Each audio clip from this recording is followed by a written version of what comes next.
Asociación Camino Anima Mundi Pessoenca. Todos conocemos a San Francisco de Asís, ¿verdad? Es una figura que, nos ha fascinado durante siglos. Pero, ¿y si intentáramos mirarlo con otros ojos? En esta reflexión vamos a descubrir cómo dentro de él conviven dos maneras muy distintas de entender la espiritualidad. Y una de ellas, verás, nos puede abrir la puerta a una santidad mucho más real, más encarnada y sobre todo más habitable para nuestro día a día. Vamos a profundizar en esta idea. Y aquí, justo aquí, está la clave para entenderlo todo. Francisco no es un santo monolítico de una sola pieza, es más bien un campo de tensión. Dentro de él, digamos que luchan y a la vez conviven dos impulsos espirituales muy, muy diferentes.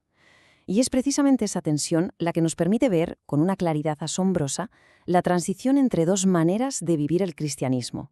Bien, pues esos dos caminos, esas dos fuerzas, tienen nombre. Por un lado tenemos una beta que vamos a llamar palaios, que significa lo antiguo. Y por otro, un impulso potentísimo, que llamaremos kainos, lo nuevo. Vamos a ver en qué consiste cada uno de ellos. Fíjate en el corazón de este conflicto. Por un lado, el camino palaios se basa en una lógica de mortificación, de sospecha hacia el cuerpo, buscando en esencia disminuirse para que Dios pueda crecer. Y por otro, el camino kainos, que funciona desde una lógica totalmente distinta, la de la fraternidad, la de la reconciliación. Aquí no se busca desaparecer, sino convertirse en una presencia transfigurada. Vamos a empezar por el primer camino, el más tradicional, el que casi siempre asociamos con esa imagen penitencial de los santos. Podríamos llamarla, para que nos entendamos, una espiritualidad de evaporación. El punto central aquí es esta idea. Parece que la santidad exige que lo terrenal pierda consistencia, que se difumine. La criatura tiene que hacerse pequeña, casi hasta desaparecer, delante del Altísimo. Es una espiritualidad que, llevada al extremo, valora el vaciarse por encima de cualquier otra cosa. Y claro, esto se traduce en prácticas muy concretas.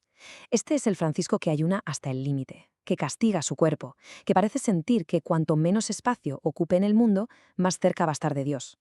Su forma de identificarse con Cristo se centra casi por completo en imitar su sufrimiento. Desde esta visión, el mundo y el cuerpo son ambiguos.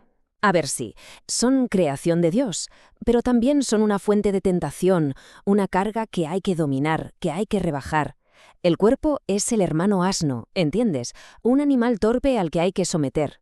Pero ahora pasemos a la otra cara de Francisco, porque aquí es donde todo cambia. Junto a esa beta palaios, en él hay un impulso kainos, que es potentísimo, una fuerza que lo convierte en un profeta. Se trata de una espiritualidad de encarnación. Esta nueva perspectiva, de verdad, lo transforma todo. La relación con Dios ya no pasa por rebajar lo creado. Al contrario, es que Dios se manifiesta plenamente cuando entra en comunión con la criatura.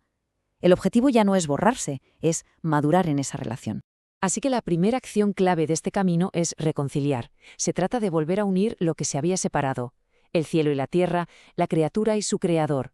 Es un movimiento que no busca huir del mundo, sino restaurar esa alianza de amor original que teníamos con él. La segunda acción, hermanar. De repente las criaturas ya no se ven como escalones en una escalera para llegar a Dios, o como distracciones peligrosas. No, se las empieza a ver como parte de una misma y única familia. Y la tercera acción es cantar. El mundo deja de ser ese valle de lágrimas que hay que aguantar y se convierte en una fraternidad, herida, sí, pero que todavía puede ser cantada. La propia existencia se transforma en una liturgia de relaciones. Este cambio tan radical lo vemos en su lenguaje. Llamar a las criaturas hermano o hermana no es solo una metáfora poética, es una auténtica revolución espiritual. Significa que la santidad ya no es solo algo vertical, de ascenso, sino que también es horizontal, de relación. Entonces, lo que vemos son dos formas muy, muy distintas de imitar a Cristo.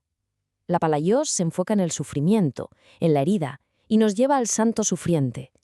La kainos, en cambio, se centra en la fraternidad, en la libertad, y nos lleva al santo transparente, ese que hace de su vida entera una parábola del reino. Una mortifica, la otra aligera. Muy bien, entonces, ¿qué nos dice todo esto hoy? ¿Cómo podemos aplicar esta visión a nuestra vida? Pues la propuesta es clara. Tenemos que avanzar hacia una espiritualidad más encarnada, una santidad que no le dé la espalda a la vida. El punto crucial es este. La mejor manera de ser fieles a Francisco hoy no es copiar sus mortificaciones, sino rescatar su impulso kairós y, a la vez, purificar lo que queda del palayós. O sea, quedarnos con su fraternidad cósmica sin tener que adoptar su dureza corporal. Y esto se traduce en un camino muy concreto. Primero, desapropiarse sin desvivirse. Entender la pobreza como una libertad para amar sin dominar, no como un culto a la privación. Segundo, aligerar, no castigar. Se trata de buscar ser libres de cargas, no de añadirnos penitencias. Y tercero, habitar el mundo como un hermano menor entre las demás criaturas, no como alguien que quiere desaparecer de él. Y todo esto nos deja con una pregunta fundamental, para que reflexionemos. ¿Qué forma tendría en nuestra vida cotidiana una santidad así, una santidad encarnada? ¿Cómo sería vivir no como alguien que se evapora, sino como una presencia transfigurada, mucho más sensible y conectada con todo lo que nos rodea? Al final, la lección más luminosa del Francisco Cainós es esta: la espiritualidad no consiste en escapar de la vida. El misterio se honra cuando, en medio de todo, con nuestra pequeñez y nuestra fragilidad, somos capaces de convertir la existencia en un canto. Para más información, quiero@caminoanimamundi.org.